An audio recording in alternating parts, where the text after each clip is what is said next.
Of all the UFO encounters caught on video, the Tether Incident of NASA's STS-75 mission is one of the most impressive and probably the least known.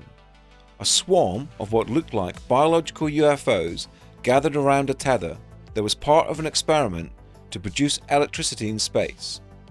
The tether broke and then became highly charged, attracting what seemed to be biological UFOs, reminiscent of bacteria in a petri dish. On February 22, 1996, NASA launched the Space Shuttle Columbia for the STS-75 mission, carrying the tethered satellite system Reflight, or TSS-1R. The plan: deploy a 20.7 kilometer conducting tether into Earth's atmosphere to generate electricity from space itself, sort of like a cosmic power line. On February 25th, astronauts successfully deployed over 19 kilometers of the tether before it unexpectedly snapped. The broken tether lingered in orbit for several weeks, but what happened next was even wilder. As the broken tether glowed in the darkness, cameras caught something extraordinary. A swarm of objects, hundreds of them, moving, circling, and pulsating like living things, drawn to the highly charged and glowing tether.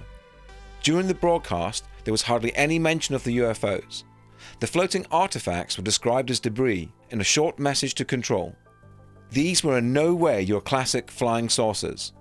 The objects looked alive, glowing, pulsing, some with a hole in the center like a cell nucleus, and others with 1 or 2 notches on their rims, suggesting propulsion or maybe even feeding. They move in from all directions, weaving in front of and behind of the tether, some as big as a mile across, based on distance estimates. It's like bacteria swarming in a petri dish, possibly drawn to the tether's electrical charge. Could these be biological UFOs, alien life forms thriving in the void of space? The tether, sparking in the ionosphere, was like a cosmic beacon. Was it attracting entities that live in the Earth's upper atmosphere, invisible until the right energy spike? These extraterrestrial craft are attracted to thunderstorms, and many times we see lightning on the surface of the planet or in the atmosphere of planet Earth. And as soon as these electric storms start, the UFOs swarm into the area. It's almost as if they're harvesting the electromagnetic energy within the atmosphere. And in actual fact, there are unseen forces in the atmosphere, etheric flows of what the German scientist Wilhelm Reich described as orgone energy. And it could be possible that these UFOs are sucking energy from these electric thunderstorms on planet Earth, and this is where they're getting their energy from.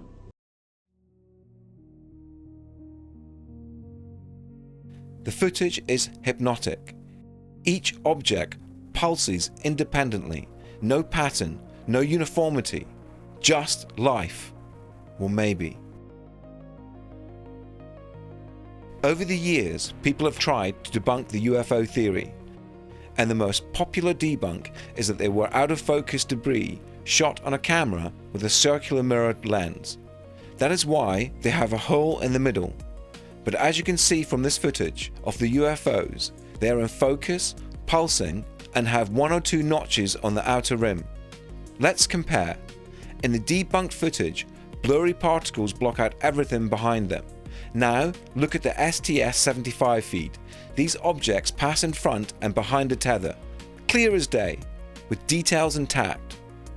And if the UFOs are just out-of-focus dust, filmed on mirrored lenses, why do they appear on mobile phone footage? Glowing discs with a hole in the center. Mobile phones do not have mirrored lenses. There's 5 up there. There's 4. There's 5. Oh yeah, there is 5, yeah. Can you see the hole in them? There's like a hole in the middle of them. Yeah. I need to film them properly, actually. Look. Glowing orbs flying across the sky. Look at this shit, dude. These are UFOs. These are not fucking planes. Look at this shit, Amanda. Holy shit. What is that? Can you tell me what that is? They're not making a sound and they're glowing. These objects move with purpose, each pulsing on its own rhythm, some zigzagging like they're alive. Martyn Stubbs from Canada owned a small cable TV station and recorded over 2,500 hours of NASA feeds from 1996 to 2001. Marty caught the Tether Incident in real time, and what he found blew the case wide open. Here he is in his own words.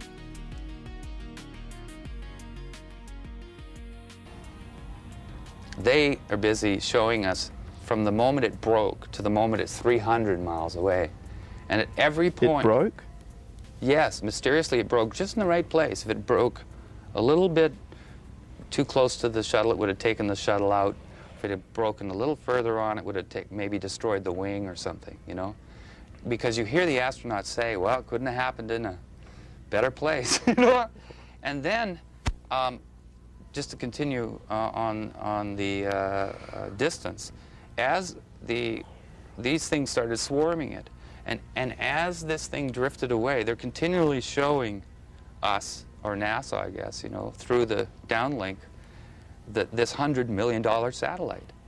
And the phenomena followed the satellite. This is the second, the spherical phenomena. The spherical phenomena. And are NASA commenting on these things as this is happening? Oh, at one point they asked, and the astronaut says, well, it's a little bit of debris or something, like you'd think he'd know, that follows us around, sort of. That's, you know, it wasn't like, oh, this is this. And then they dropped it. There's a few of these things in the footage, or are there a lot of them? There's more than a lot. If you've ever seen a hornet's nest after you've thrown a rock at it, you know, that's what it's like. And how do you count the hornets? So they're all going in different directions. And I use tricks like fast forward, because when you go in fast forward, if they're all stars, they all go in the same direction. You know, these things are all moving. But what was very interesting is they're saying, how far is the tether? Well, the tether is now 100 miles. And they zoom with their incredible zoom in on it, and you see some of these spheres in front of the tether, and some of absolutely clearly, no problem at all, they're behind the tether. And if the tether's 12 miles, and these are half the size of the tether going behind it at 100 miles away, they're not specks of ice. Well, even for me, I find it hard to believe that they could be crystals then if but again, I'm merely saying that, you know, I'd like that I'm just saying what they can't be. And I've never heard of a 6-mile ice crystal that's spotted crystal clear 100 miles away, you know, etc. So there's hundreds of those examples. Let me go. I believe this spherical phenomena first appeared to John Glenn as early as 1962, and he did, and it continued. We have documentation from various publications that shows that they know clearly. They didn't have an answer for 3 to 4 space flights. It's like they're luminescent. I never saw anything like it. They're around they're coming by the capsule, and they look like little stars, a whole shower of them coming by. They swirl around the capsule and go in front of the window, and they're all brilliantly lighted. They probably average maybe 7 or 8 feet apart, but I can see them all down below me also. Can you hear any insights from the capsule? Roger. This is Friendship 7. All these little particles, there are thousands of them, and they're not coming from the capsule. They're something that's already up here. Because they're all over the sky. Way out, I can see them as far as I can see in each direction almost. Roger, Friendship 7. This is Friendship 7. I'm trying to get some pictures of these particles that are outside here, over. This was, over. Well, I think they probably thought these particles I saw might have come from that. But there are thousands of these things, and they go out for, it looks like miles in each direction from me, and they move by here very slowly. I saw them at the same spot on the first orbit, over. But there's this very interesting thing about 3 or 4 flights in where it says, John Glenn's fireflies spotted over Perth. They're still calling them John Glenn's fireflies. And we have an astronaut making the comment on the 25th anniversary of the moon flight. He says, it's hard to believe, but he says it's a fact that we thought that John's fireflies, again, Glenn's fireflies, were living critters. Now, at no time have I've read everything, and at no time have I ever heard that before, that NASA concluded originally that the fireflies were alive. So they were still calling them John Glenn's fireflies 4 flights in. There's another interesting thing. If you look at John Glenn's original photos, which I have, which he bought a camera at a Cocoa Beach drugstore, even though the shuttle or the whatever capsule that I've forgotten, even though they had a camera on that, he took his own. And when he saw the fireflies, and it's all documented, and it's even in the movie The Right Stuff, he holds the camera up while the fireflies are above his head, and he says, I better film or you guys are going to think I'm nuts. And when you see those pictures, and you see the pictures of the shuttle today and the Mir, you see the same phenomena. Sounds like it might be spherical. An interesting exercise to show John Glenn the footage that you've now got and let him comment on that. Are these biological UFOs possibly living off the energy from our Earth's atmosphere? Or are they just out of focus debris? You will have to decide. It's like an orb, man. Look at that shit. It's pulsating. Oh, this is awesome. Wake up.